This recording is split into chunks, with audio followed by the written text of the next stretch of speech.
সব সময় আল্লাহর কাছে এই দোয়াটা যেন আমরা করি, আল্লাহ কিয়ামতের দিন তুমি আমার হিসাব নিও না, আল্লাহ তুমি আমার বিচার বসিও না, আল্লাহ তুমি দয়া করে আমারে মাফ করে দিও।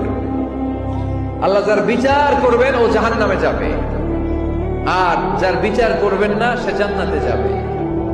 আল্লাহ যদি বিচার করে আর পাই টু পাই হিসাব নেয়, নামাজ পড়লি না কেন, রোজা রাখলি না কেন, মিথ্যা বললি কেন, খাদ্যে ভেজাল দিলি কেন, মাছে ফরমালিন দিলি কেন, যৌতুক খাইলি কেন, ঘুষ খাইলি কেন, উল্টাপাল্টা করলি কেন, জিনা করলি কেন, একটার পর একটা প্রশ্ন বানে যদি সেই ভয়ঙ্কর দিনে আল্লাহ আমাদেরকে জর্জরিত করে, আমাদের কোন উত্তর আছে? সেদিন আমাদের বাঁচার কোন উপায় আছে?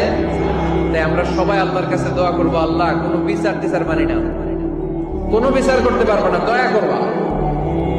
কথা কয় না? কি করবে? এবার আওয়াজ করে বলেন, বিচার চান না দয়া চান?